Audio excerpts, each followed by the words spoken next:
Welcome to the Rig on Wheels show featuring MVT, the show built for professional truck drivers, bringing you the latest insights, hot jobs, and tips to keep you moving forward.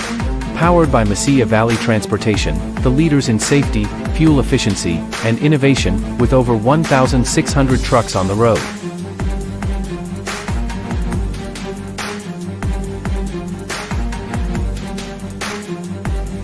Let's hit the road together. This is the Rig on Wheels show featuring MVT. Guys, we got a show for you. I feel like this week might be an extension of last week.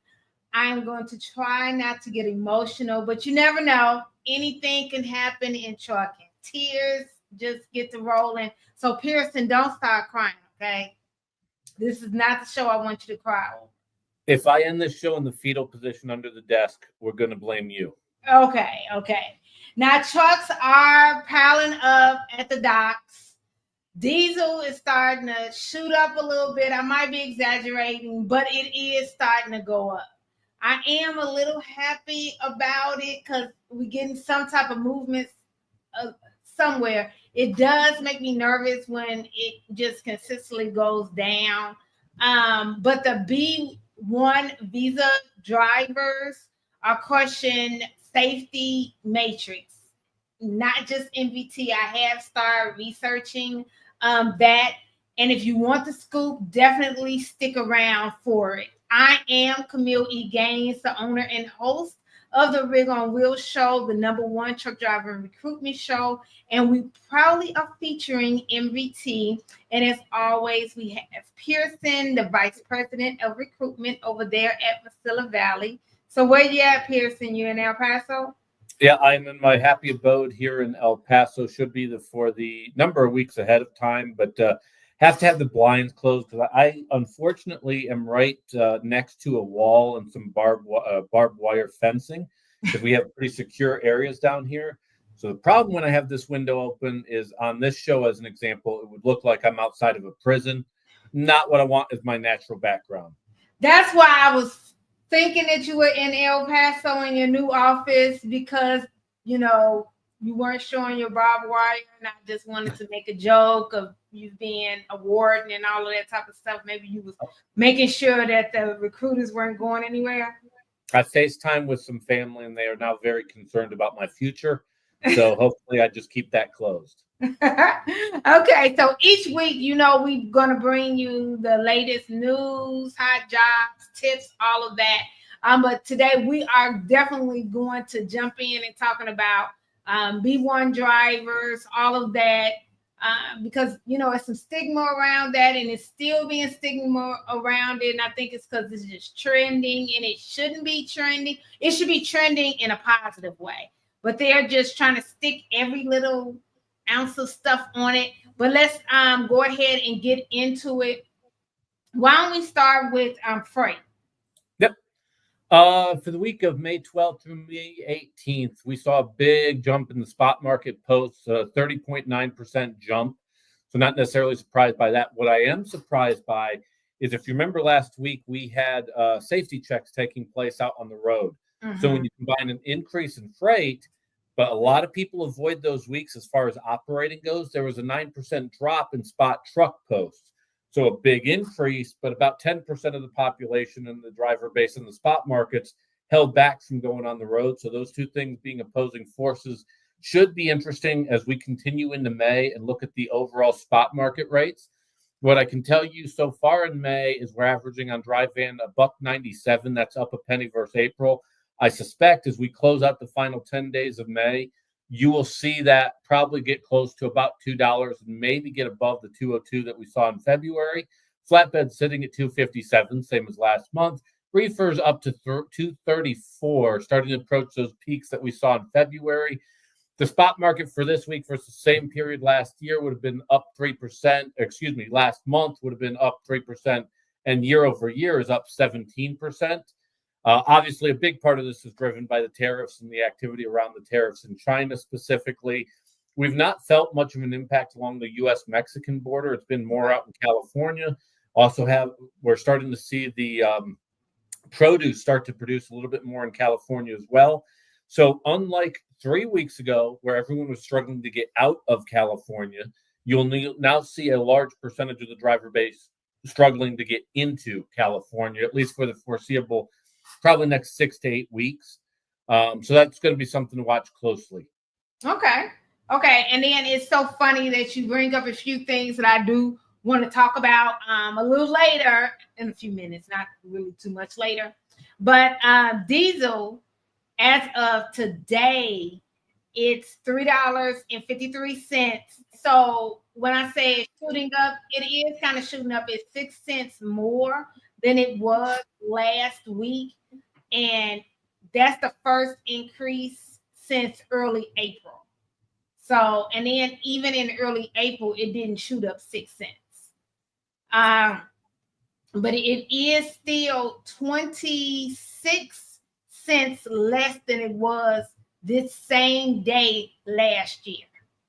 Yeah, it's one of the things we talk about on this. You don't really mind or pay attention when it goes up a penny or two.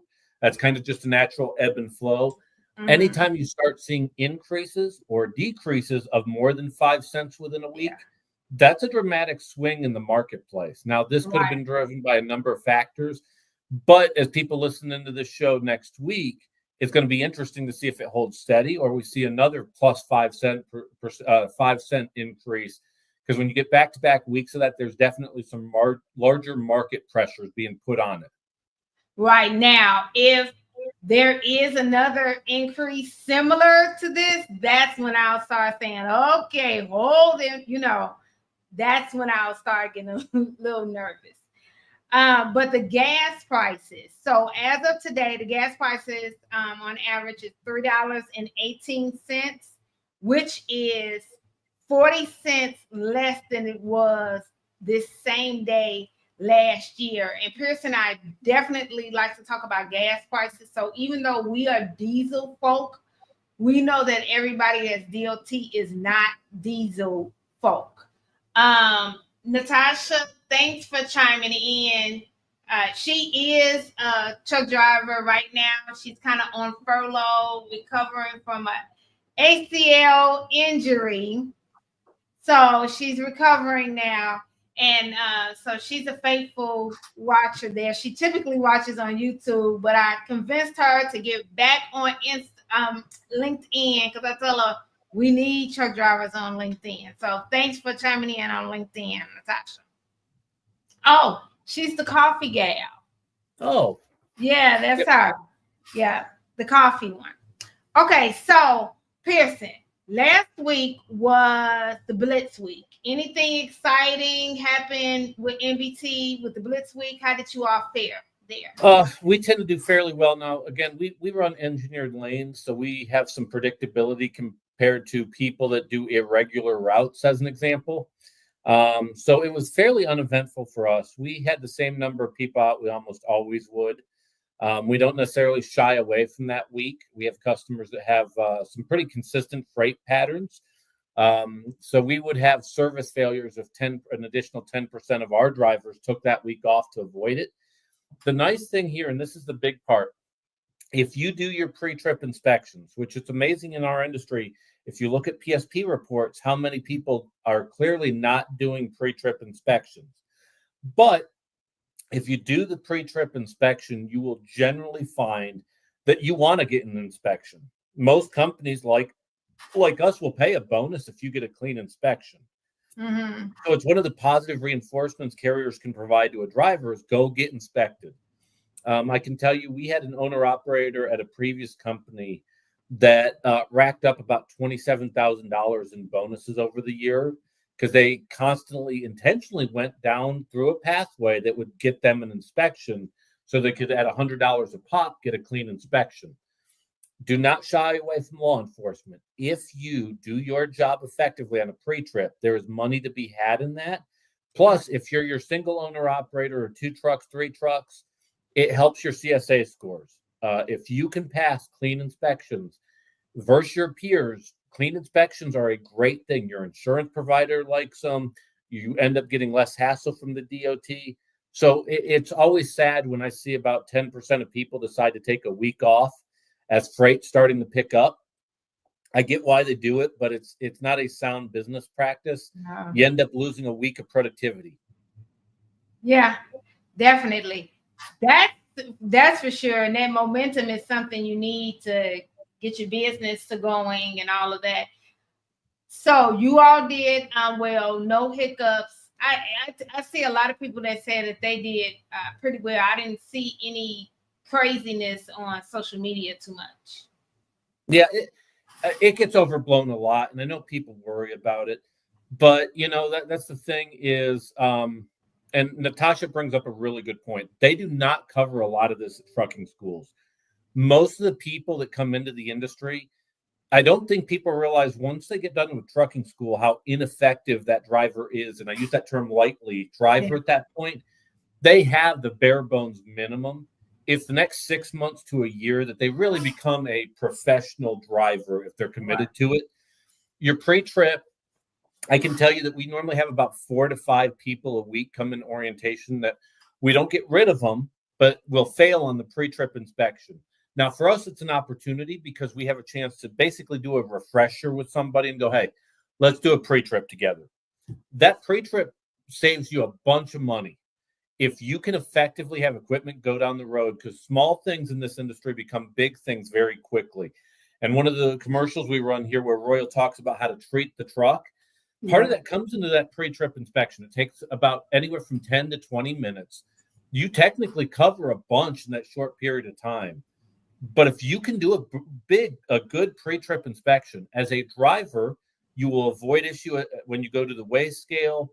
And as a driver, you will be much more productive because if you can avoid 1 to 2 extra trips where you're stuck in a maintenance bay having your truck fixed, that is a moneymaker for you in the long run. It's, we talk about drivers getting a hazmat endorsement or a TWIC endorsement. One of the ways as a driver that you can increase your annual revenue is by effectively knowing how to do a pre-trip inspection. Now, something that Natasha is saying is that experience doesn't necessarily hand in hand translate to knowledge. Yes and no. So yes, it doesn't if you're not purposely trying to be an experienced driver. But when you have a driver that comes in and says, oh, I have 6 months experience, I know everything, I can drive anything, and blah, blah, blah, blah, blah, blah.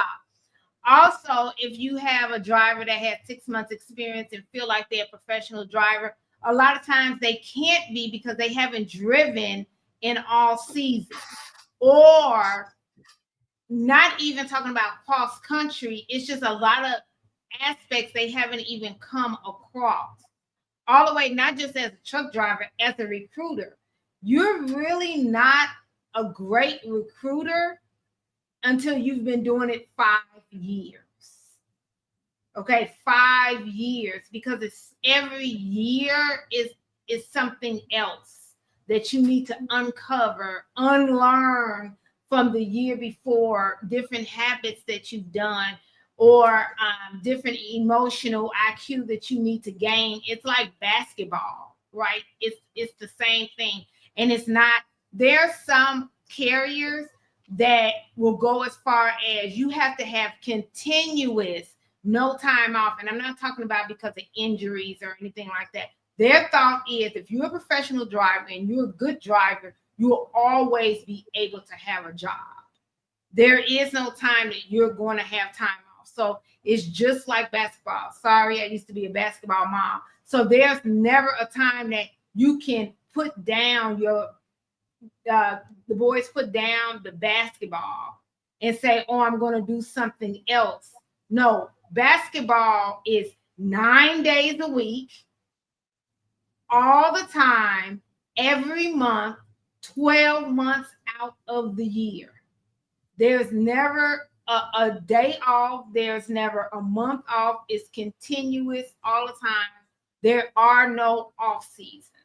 So it's the same thing with being a driver, and it's the same thing with being a recruiter. Then Natasha says she got punished from doing a proper pre-trip. They took the load away from me, and I was home for a week. Yeah, I will say, so what a lot of carriers don't necessarily understand. especially in CSA 2010 changed this. It used to be, if you remember back early 2000s, you get an overweight inspection as an example, and the dispatcher didn't seem all that compassionate about it. Oh, we'll take care of the overweight thing. It's not a problem. Just send it in and we'll pay it. The driver's statistics on their PSP report is the same thing as the carrier's statistics on their PSP report.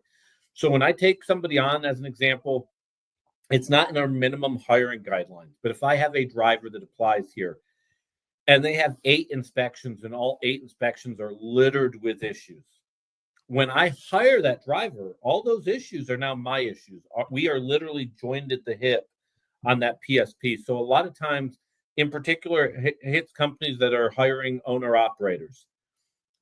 You will apply at a carrier, and they will go, hey, you have too many maintenance points. What they're saying is, we cannot take on your PSP total, because if we do, it's going to hit our maintenance scores as a carrier. A lot of dispatchers in particular are not safety professionals. That's not their area of expertise. And a lot of operational people don't necessarily get that complexity yet. We are joined at the hip. The driver and the carrier literally have the same risks and responsibilities. It's why we've talked about this before as far as our outward and inward facing cameras. The advantage is it benefits us as the carrier and it benefits the driver. We are mutually aligned in what we're trying to accomplish. So on a pre-trip, as an example, our big thing is having an open dialogue about it, making sure that our drivers know how to do it. And if you pre-plan correctly, and this is the other part of us running engineered lanes, if we pre-plan 2 to 3 trips in advance, you figure time for a pre-trip. There is time in the day. There is no carrier using all of your driving status time in a week. If you look, most drivers, on average, the days that they're working, end up using about 8 to 8.5 hours of driving. That can get impacted if they start doing live loads. It could be impacted if, for whatever reason, they're waiting on a load. No driver, if you go over a driver's logbook in the past 7 days, none of them have used all their hours that they had available to them. They may have used their working hours, but not their driving hours. Mm-hmm. And so a big part of that is there is always time for a pre-trip. And if you feel like your dispatcher doesn't understand that, or there's an issue with you doing a pre-trip, your dispatcher doesn't understand the consequences of what happens when you and the carrier get hit with those failures. And that's really good, Natasha, that you are protecting your driver's license and being a professional driver. I do want to definitely point that out. Definitely. So another thing that I wanted to bring up was, Natasha, since you are right here, make sure that under the LinkedIn comments, put your newsletter that you wrote so others can see your newsletter. Because I think it was in Landline.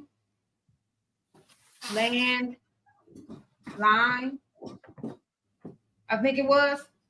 Okay, so the Port of Los Angeles warns of inventory shortfalls. So for retailers and the Trump tariffs uncertainty. I love this whole Trump tariffs thing. You know, he gets that whole title, bless his heart. So this, when I was reading this article, it was exactly what you said, Pierson. Sometimes I hate when you write about stuff, but it was a clock's right twice, a broken clock's right twice a day. So that's true. But it was exactly what you said, the Investors Business Daily. It was exactly what you said, that yes, 90 days, it just made people feel good. And as Americans, we need to feel good because we are the people of false hope, okay? We just want to go back to our naive 2019 times, okay? So, and I always say that. Just take me back to 2019 when life was good and I didn't know about Black Plague. So, but also, companies that don't need to raise their prices are going to raise their prices because of the uncertainty, not about price gouging. Like Mrs. Pierson was saying, it's just about the uncertainty. It's reality. They need to do some type of movement because they don't know.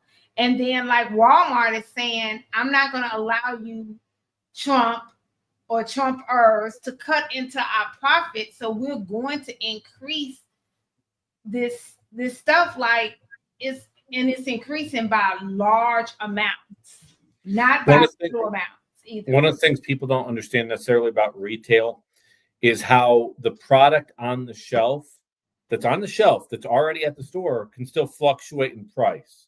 Mm-hmm. If you have a retail business, it's not what the product costs you that's sitting on the shelf. It's what the replacement product's going to cost you in order to replace the product that then gets purchased off the shelf.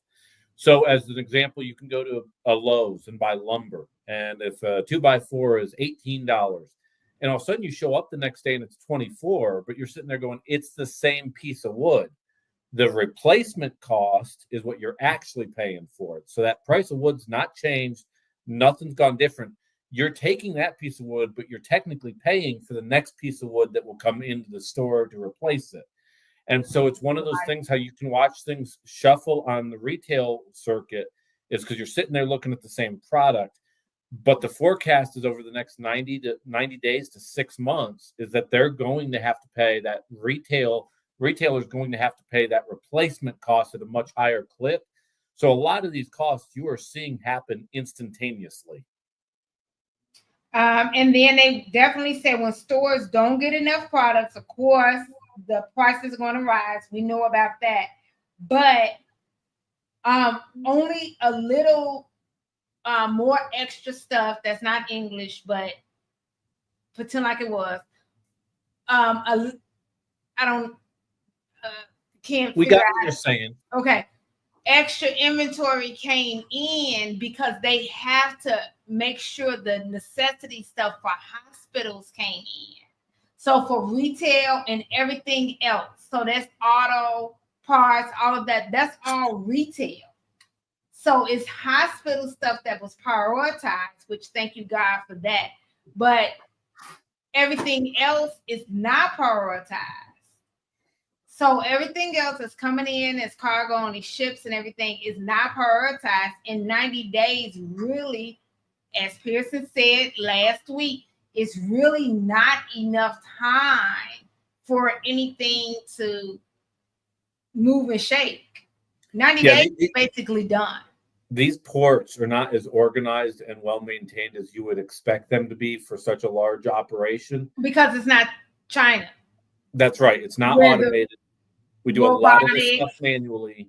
And it is, if this was law enforcement, you'd be mortified because you'd see a petty shoplifter getting the same priority as a double murder. It's just a bizarre circumstance.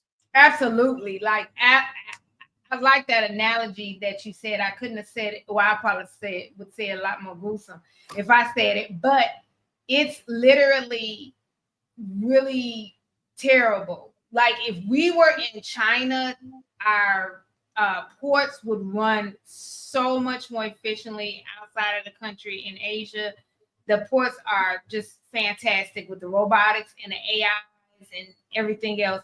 Here it's the challenge for us is, like we were talking about a year ago when they went on strike, the longshoremen union is not of benefit to most people. They benefit basically holding on to an outdated business model that, quite frankly, is dangerous. And they essentially are trying to hold on to the past in the name of saving jobs. And they do save jobs, but, if you have 20 people standing around, unless you want a bunch of, to use some Soprano references, no show and no work jobs, there's not much benefit to it for the general population. And it's not safe. With the big guy with the chain, what's his name? The longshoreman with the union man with the chain that has the yacht, whatever his name is. He has this out. He is you know, he wants this outdated system. It's not safe for his guys.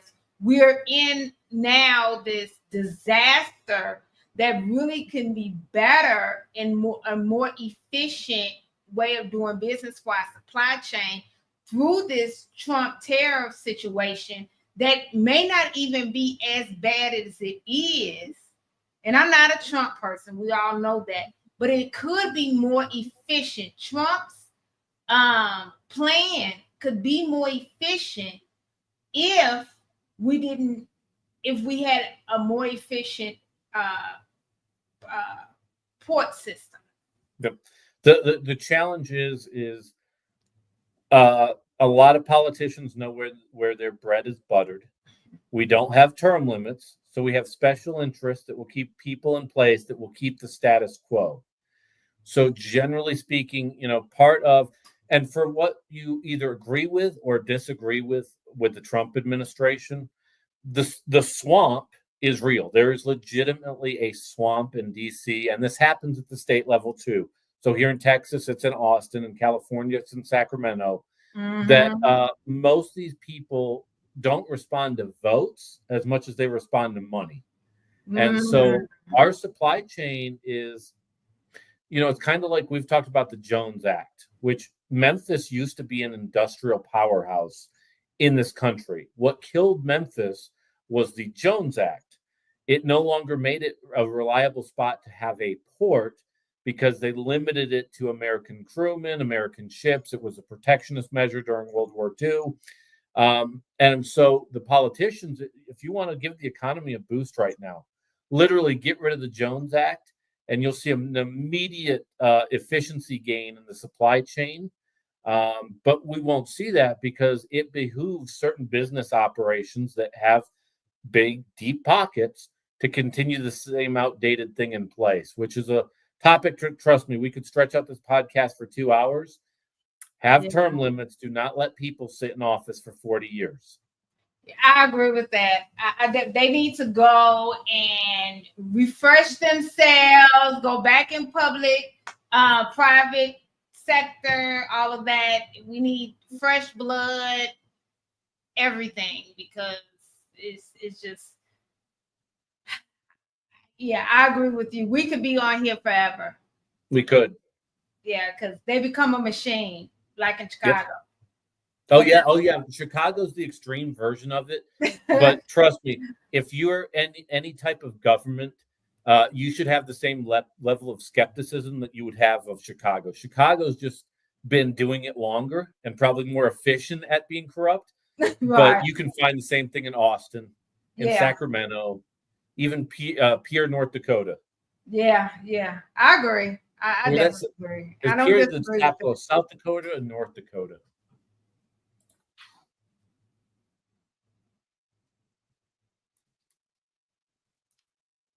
Pierre is the capital of South Dakota. I apologize. Oh, wow. Sorry, it's got 14,000 people, so I have trouble holding on to it. Yeah, it's one of the, we know it's Dakota. So you were right, at least partially. But what we're going to go to commercial. And then when we come back, we are going to talk about some drivers that definitely lead the way in safety. So we'll come back in 2 and 2. Mi nombre es Jesús Trujillo González. Mi puesto ahorita es B1 aprendiz. Tengo en la empresa aproximadamente un mes. Mi división viene siendo la 380 y ahorita estamos entre las 3,000, 5,000 por semana. Lo que me ha gustado, los descansos, que te dan tu cierto tiempo de trabajo y cierto tiempo de descanso. O sea, no, sí te dan tiempo de tener tu buen descanso, no como mi anterior trabajo, que ahí no se respetaba nada de eso. La mejor opción sería porque te da la opción de la escuela y tienes mentoría para poder trabajar en el extranjero, como lo estamos haciendo ahorita.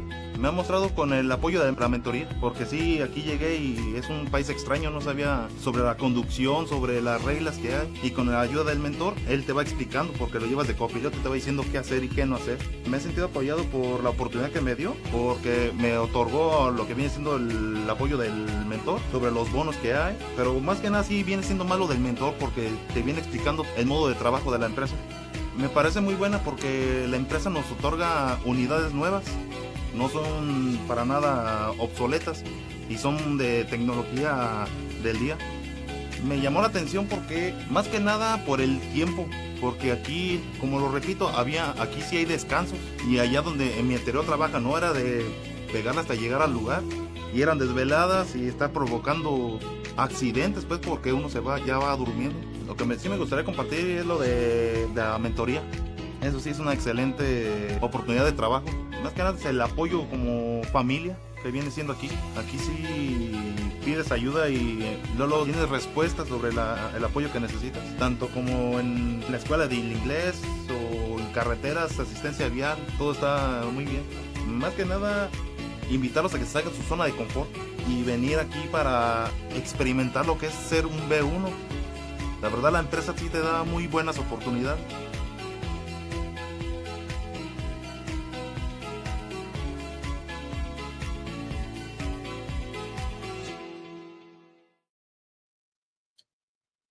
What I like about Jesus and what he was saying that jarred me, I watched and listened to him a couple of times, was about the mentorship at MVT.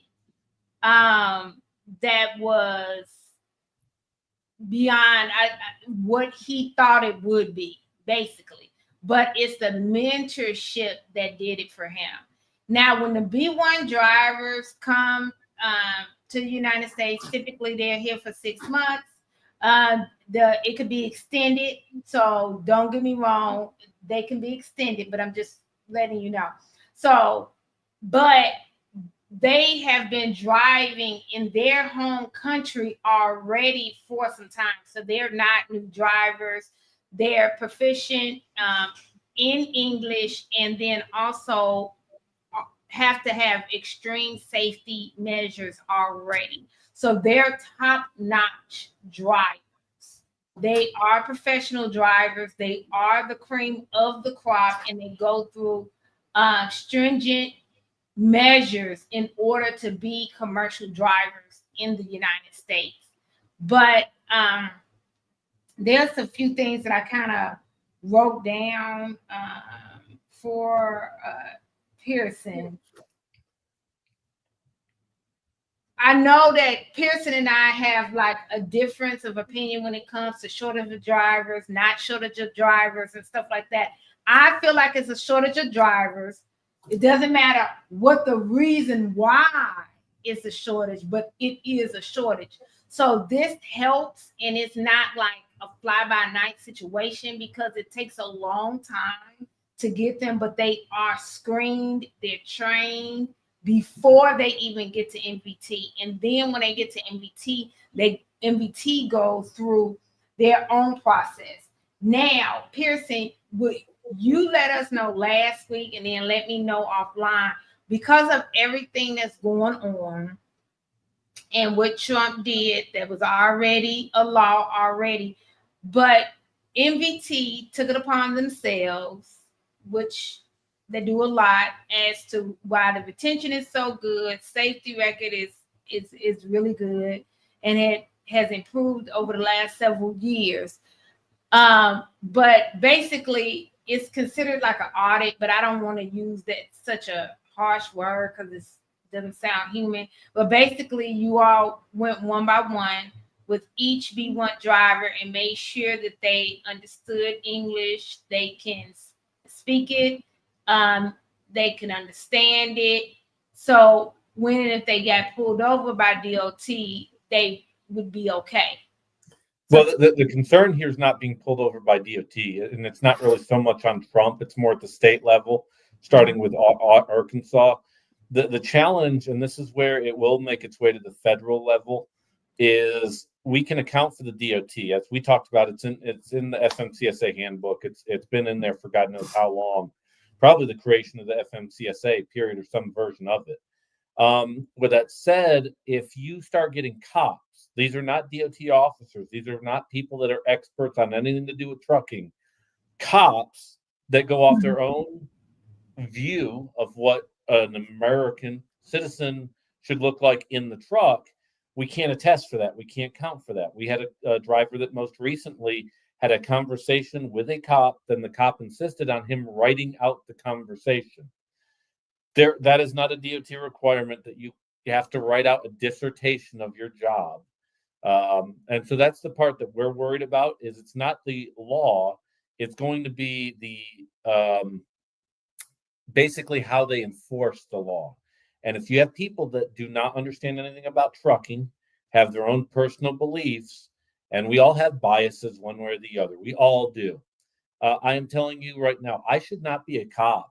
Like I do not have the personality that you should want me as a police officer, let alone have somebody that is in law enforcement that knows nothing about operating a truck, making judgment calls if somebody is meeting DOT standards.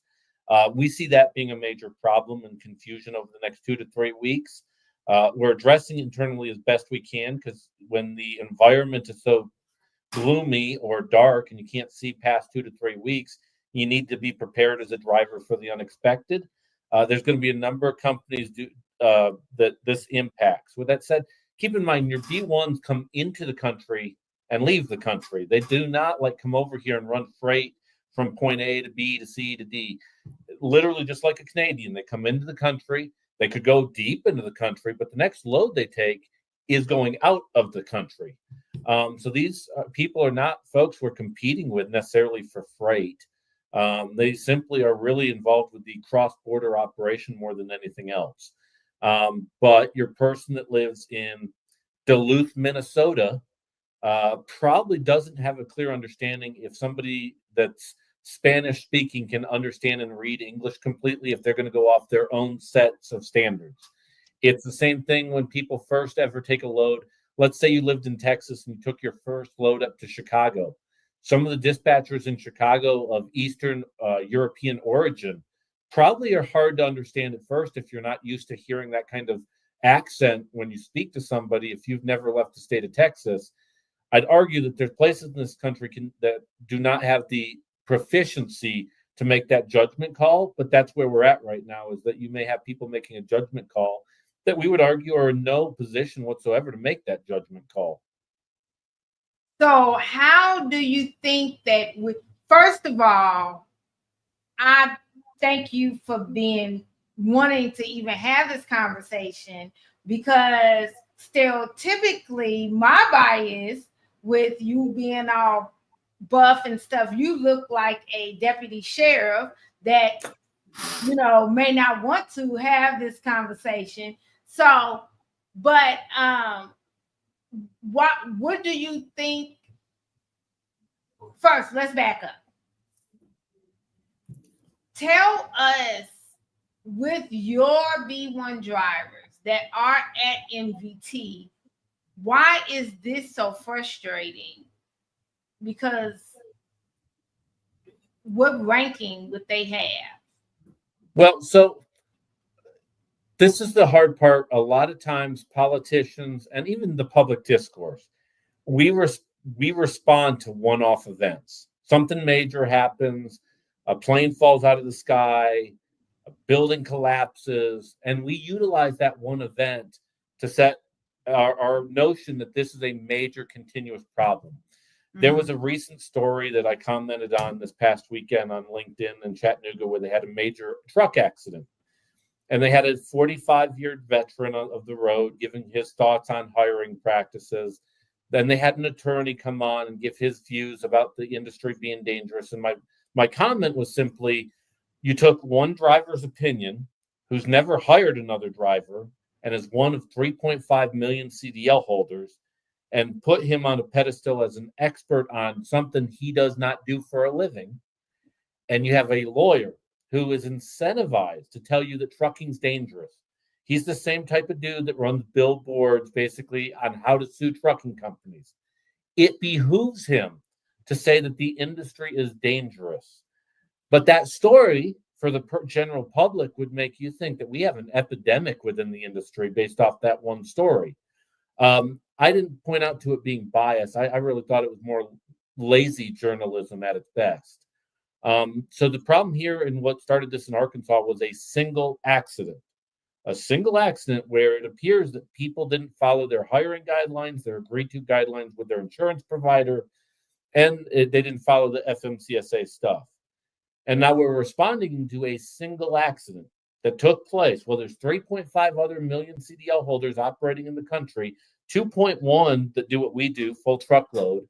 And so when you get emotions involved rather than statistics, it's hard as a carrier to then go ahead and respond to, hey, what do we think the emotions are going to be of people 3 to 5 weeks from now? It's hard to build a contraption that operates in an environment based off of emotion. You will hear comments about the good old days of trucking. Oh, I miss the 80s. You were 6 times more likely to be killed in a fatal trucking accident in 1986 than you were in 2016, as an example.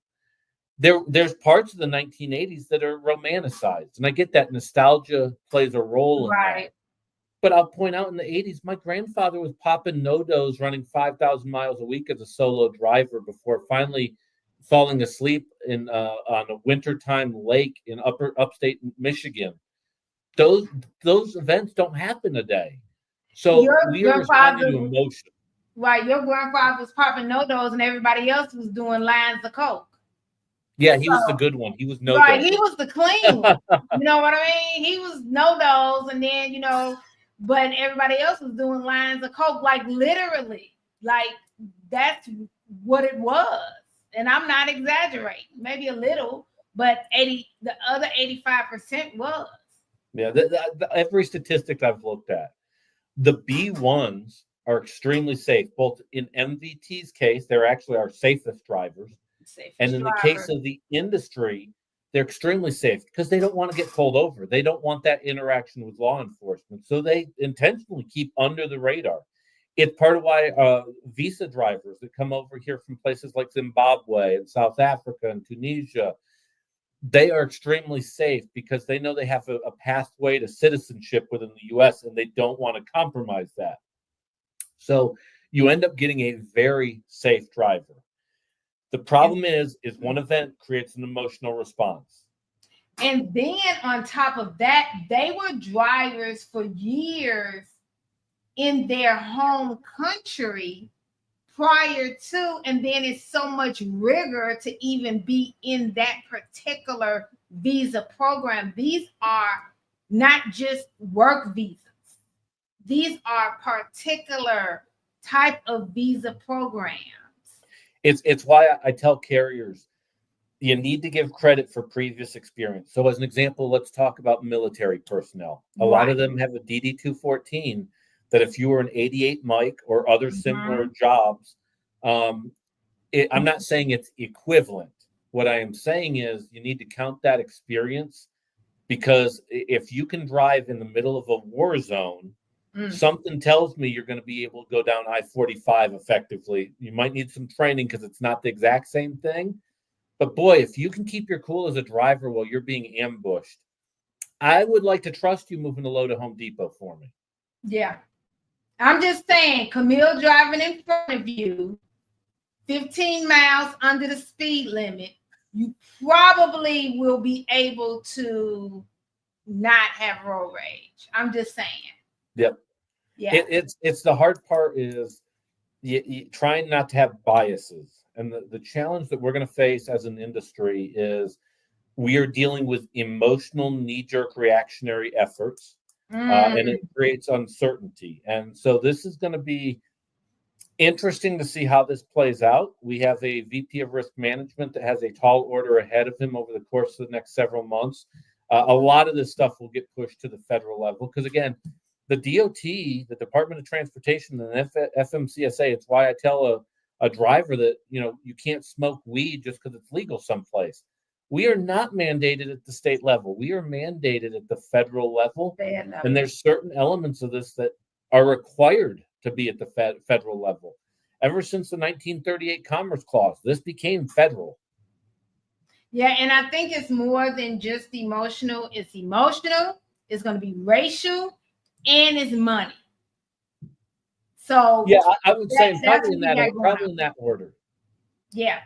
So those are the issues, and I don't exactly know what we're going to do to combat it. But one thing I do know is ones that stereotypically look like a deputy sheriff like yourself having conversations like this is a very good step in the right direction. That is 100% the truth. We're going to see, I know one of the carriers that we're going to watch closely on this, because they have a larger number of B1 drivers, is PAM. Now, I know unrelated, their CEO has resigned here, unrelated to this. They have some challenges of their own, but it's going to be interesting because they're based literally in Arkansas, Arkansas. Yeah. As a carrier between them and USA Truck, those two carriers are going to be interesting to watch how they respond to this, because they're probably going to be the two carriers most impacted by this. Definitely. So they are going to need some holy water because they are in that state. I'm sorry, they don't go by USA Truck anymore. What are they? DB Schenker. That's right. DB Schenker, yeah. They're going through their own challenges. Hey, I know we got, we're going to run short on time. I know we got driver appreciation this week I want to bring up. So anybody. Oh, yeah, we got driver, on Thursday. Got driver appreciation. Denver, Hutchins, Texas, El Paso, Nashville, Laredo. We got a bunch of driver appreciation events that we do every single quarter. It's a great chance. We're going to give away a car to some lucky individual who excels at fuel economy for us. I suspect it will be somebody with better than 12 miles a gallon that ends up winning it. So we're excited about that. And so driver appreciation is coming up. Always interested in talking about that. And do we want to get to hot jobs? Let's talk about some hot jobs. Yeah, let's do some hot jobs. Vanna? Let's start with Division 10. Division 10 is kind of a unique division for us. So we run a lot of engineered lanes, point A to point B to point C. Division 10 is kind of the division that we set up that you're able to run all the divisions. And essentially, you're able to run the divisions where freight is highest. So it adds a dynamic of very consistent pay, because your truck's always pointed in the division where you're going to stay the busiest. Have current openings across the country: Salt Lake City, Phoenix, El Paso, Albuquerque, Laredo, San Antonio, DFW, Houston, Little Rock, Louisville, Nashville, Memphis, St. Louis. A lot of openings for Division 10, averaging about $1,200 to $1,500 a week. What a lot of drivers will do with this division is utilize this as their entry point into the company. So ultimately, they can see firsthand what division they're most attracted to ultimately go into. Always have openings for Division 10, always opportunities there. And like I said, it works for the carrier because we're able to have that flexible capacity going to the market where we're most busy. On the driver's side of it, it allows you firsthand knowledge of all the divisions, so that ultimately, if you want to find your final resting spot or the place where you hang your hat, this division does well with that, averaging $1,200 to $1,500 a week. Let's go to Division 100. Division 100, weekly home time. We're currently hiring out of El Paso for Division 100, mainly going to the Midwest or Southern Great Lakes states, averaging $1,450 to $1,540 a week. That's our advertised average. If I look back at the last 5 weeks, which we track this data, over the past 5 weeks, though, the drivers that have been on this division are averaging $1,702 per week. So they're actually doing quite well, well above what our advertised average is. But we always believe truth in advertising. I never want to fill you with false promises. But what I can tell you over the last 5 weeks, this has been one of our better paying divisions here because freight's jumping. Really good length of haul, weekly home time. This also gives you opportunities that if you have a passport, you can utilize that passport whenever we get loads going up to the GTA or Greater Toronto area or Montreal. Per driver, it's an extra $100 per driver, is above and beyond what you'd normally make. Really exciting time there, hiring 75 miles of DFW. That 1,400 mile length of haul as you leave the house will generally start your week off well. And last but not least, let's talk about Division 440, which is growing rapidly. We're adding about 5 drivers a week to this. Still have about 25 openings. If you live out of Memphis, Nashville, Houston, the Dallas-Fort Worth Metroplex, or San Antonio, We have openings for this division, weekly home time, $1,200 to $1,400 a week. Over the last 5 weeks, looking at my fleet averages here, people are averaging about $1,500 on it over the last 5 weeks.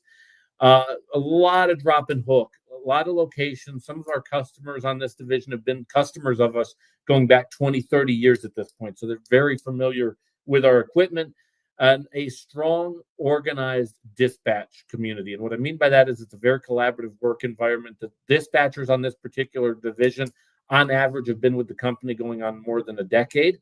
So you're also dealing with dispatchers that are very familiar with all of these customer locations. We are, unlike a lot of carriers, we do not do a lot of broker freight. We definitely believe there's a time and place for it. But with that said, these are direct customers. When you have direct customers, it tends to be a much better driving experience for the driver. They go to the same places a lot, and they know us. They know our trucks. When the big blue beast shows up, they know what to expect. So we have Division 10, Division 100, and Division 440. But we also have a lot of other openings. So if you live for MVT specifically, if you live in places like Phoenix, Salt Lake City, Portland, Oregon, El Paso, Las Cruces, New Mexico, Albuquerque, Denver, DFW, Houston, San Antonio, Laredo, Jacksonville, St. Louis, Louisville, and a couple of other locations, we have some exciting opportunities to discuss with you.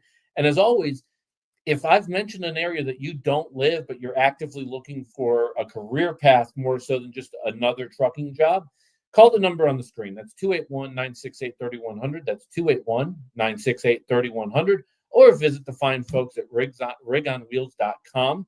That is rigonwheels.com. And let's look at a career path for you if it's with MVT or it's with one of the 40 other carriers that work directly with the Rig on Wheels team. The ultimate goal here is not setting you up for 90 days of enjoyment, but ultimately on a long-term career path. Kameel, what should they know as they reach out to your team? Yeah, absolutely. So for an example, let's say you're not ready yet for MVT. You don't have 6 months experience, or you have a blemish or too many blemishes on your record. When you give us a call, let's say you get on the phone with Nimmer, she will look at everything. She'll talk to you, counsel you, and realize, oh, no, you're not exactly ready. We'll talk to you about another carrier until you kind of get ready, okay? We want to be your recruiter for life, so we're looking at you for a career path, okay? Not just, just one and done. So actually a career path, and we'll put you and place you with another carrier until it's time for you to actually go to the carrier of choice, and that will be MVT for you. So go ahead, give us a call at 281-968-3100, 281-968-3100, and I just mentioned Nimmer, and her extension is 1. So you can go ahead and hit extension 1 for her, or go to Rig on Wheels and click on the driver application tab and fill out the Intella app. It's auto-populated, completed, and we'll give you a call either today or tomorrow and go over your application. So what we want to do now, let's go to commercial. Let's go to a driver appreciation commercial so you can kind of get an idea of the driver appreciation day.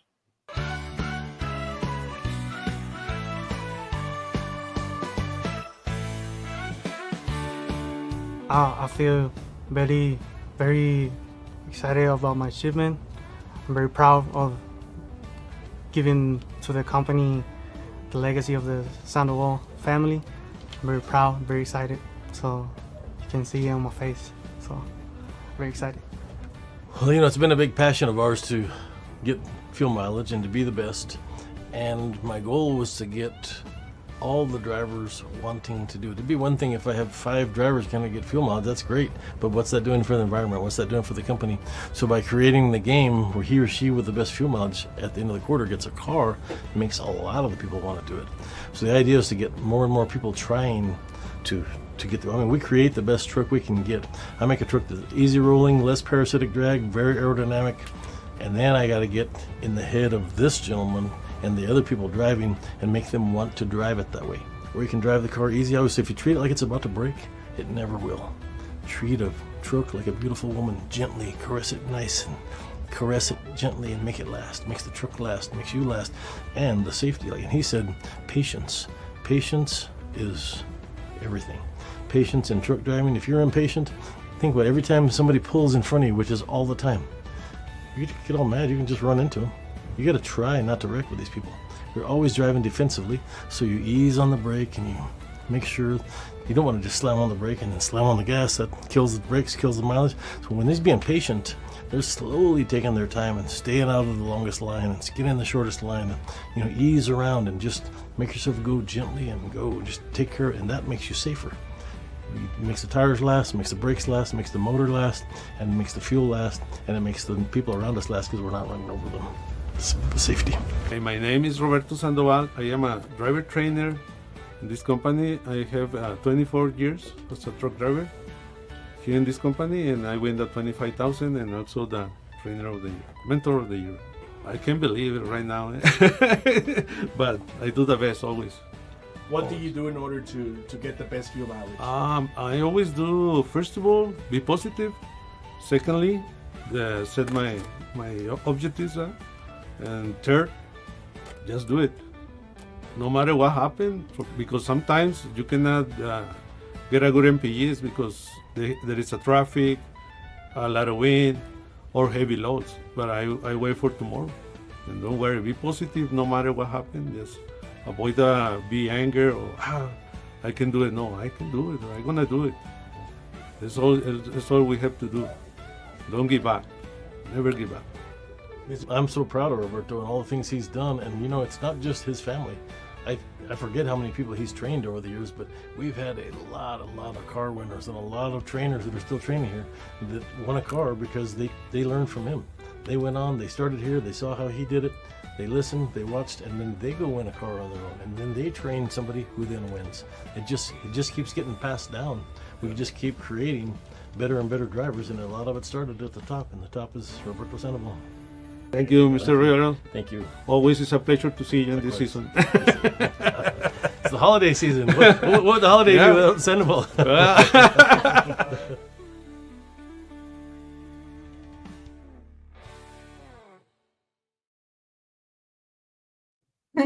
That always tickle me pink, Cowboy Jones. Think he talking about the holiday and Sandoval is now. I'm talking about this check that I earned. Tickle me pink. But he does very well for us financially, but his greatest asset to us as an organization is he's trained dozens and dozens of people. Really good guy, enjoy him a lot, very humble individual, and we are very fortunate. We have a driver base beyond just the people internally that want to help our newer drivers that join our company.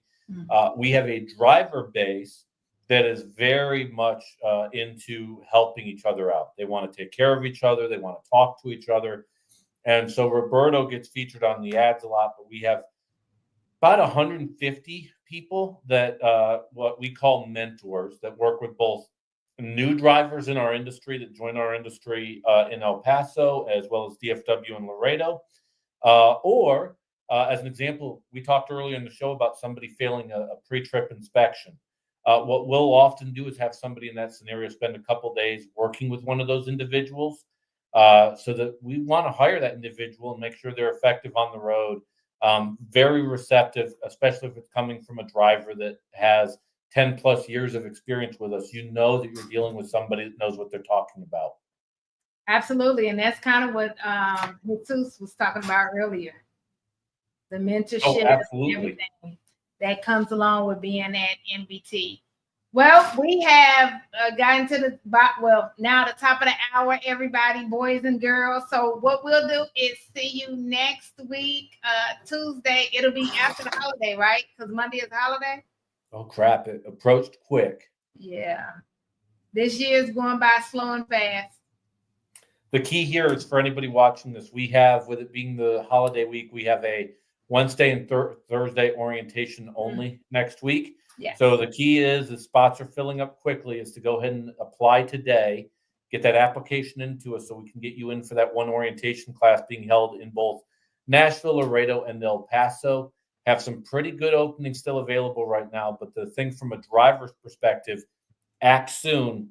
Don't assume 3 weeks from now that we're going to have the same ability to hire. We got to act now. Yeah, act now, act now. That should be going across the screen. Act now. I feel like I'm running an infomercial. Yes. The only thing I'm missing is giving away a free set of steak knives. Absolutely. Well, guys, we will see you next week on Tuesday, 3 p.m. Central Time. See you next week. Be safe.